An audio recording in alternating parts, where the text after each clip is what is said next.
So the other thing we want to talk about, of course, is that you and I have been trying to make the case, I think, I have anyway, that liberals need to stand up for liberal principles. This is what I said on last week's show. Obviously, I got a lot of hate for it. But all I'm saying is that liberal principles like freedom of speech, freedom to practice any religion you want without fear of violence, freedom to leave a religion, equality for women, equality for minorities, including homosexuals. These are liberal principles that liberals applaud for.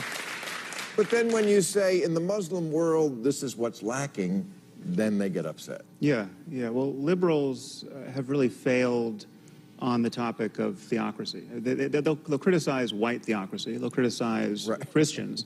They'll still get agitated over the abortion clinic bombing that happened in 1984. But when you want to talk about the treatment of women and homosexuals and free thinkers and public intellectuals in the Muslim world, I would argue that liberals have failed us. And the crucial point of confusion, thank you. Thank God you're here. Yeah. Well, I mean, the crucial point of confusion is that we have been sold this meme of Islamophobia, where every criticism of the doctrine of Islam gets conflated with bigotry toward Muslims as people. Right. And that is it's intellectually ridiculous. Even it gets So hold on, are you the person who understands the officially codified doctrine of Islam? You're the interpreter of that, so you can say, well, this is... I'm actually well educated on this topic. I'm asking you. So you're saying, if I criticize you're saying that Islamophobia is not a real thing. That if you're critical of something... Well, it's not a real thing when we do it. Right.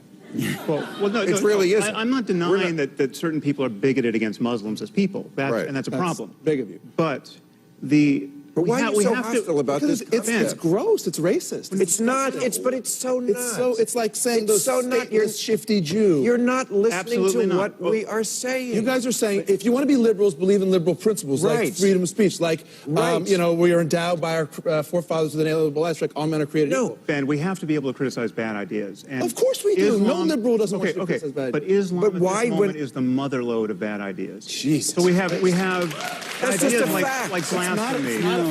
It is it's an ugly thing. Apostasy. It is one basic liberal let me principle unpack is it. tolerance. Let me unpack it. But not for intolerance. No, of course not. But the picture you're painting is, to some extent, true, but is hugely incomplete. It is certainly true that plenty of fanatics and jihadis are Muslim, but the people who are standing up to them, Malala, incredible Muhammad Ali Dadak in Iran, in prison for 9 years for speaking up for Christians.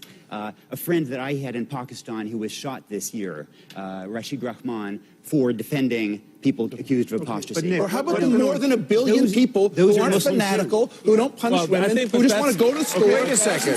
Wait a second. 5 times a day, and don't do any of the things that you're saying all Muslims wait a second. stereotyping. Wait a second. Things, and you're painting the whole religion with that same brush. Let's get down to who has the right answer here. 1 billion people, you say. All these billion people don't hold any of these... 5 or something. Don't hold these pernicious beliefs? No, I wouldn't. Well, they don't. That's just not true, Ben. That's just not true.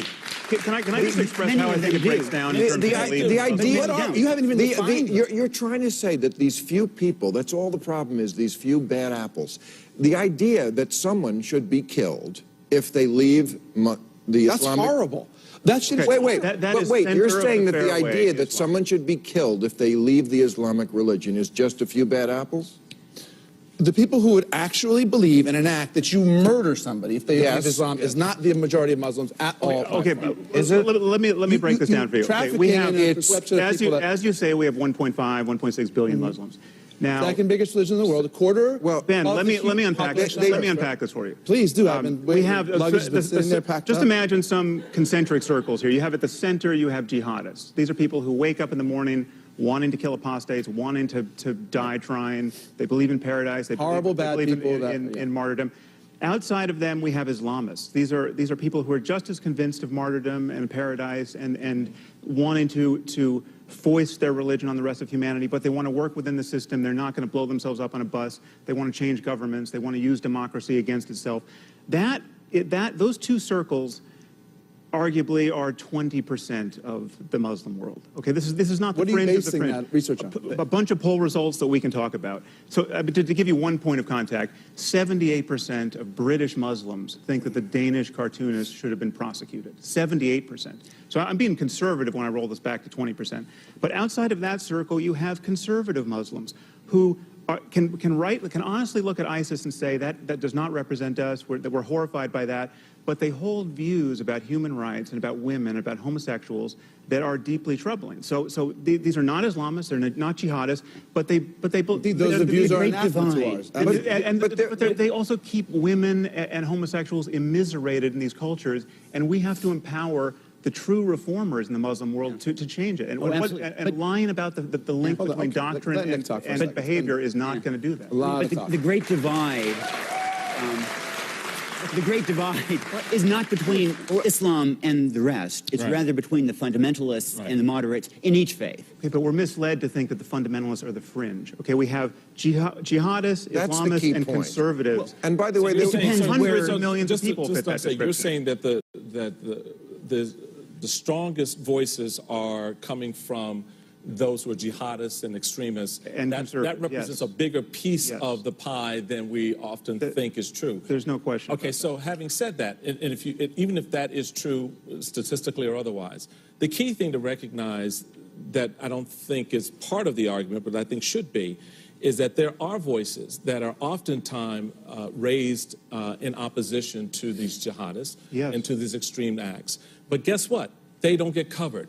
They don't get exposed. And they're not given the same level of platform that we see the jihadists. One reason they don't get exposed is because they're afraid to speak out, because it's the only religion that acts like the mafia, that will fucking kill you if you say the wrong thing, draw the wrong picture, or write the wrong book. So you do have, there's a reason why Ayaan Hirsi Ali needs bodyguards 24/7. You do have that element of fear as well, but you also have other braver souls out there who do speak out and who who are risking their lives, like the Muslim clerics and others from Australia to Europe to the United States just recently publicly put their names on paper declaring their opposition to what ISIS and others are doing. So there are those voices, but where was the coverage? Where was that story to sort of create a different picture? Well, what is your solution? What is your ask? No, just condemn Islam? The solution, the solution is very much what we've killed more Muslims than they've killed us by an awful lot. We've invaded more Muslims. I am not for more killing. An awful lot. And yet somehow we're exempted from these things because they're not really a reflection of what we believe in. We did by accident. That's why we invaded Iraq and put 4 million people. We're not convincing anybody. It's not I'm specifically telling you that I disagree with what you think. I know, and we're obviously not convincing anybody of you.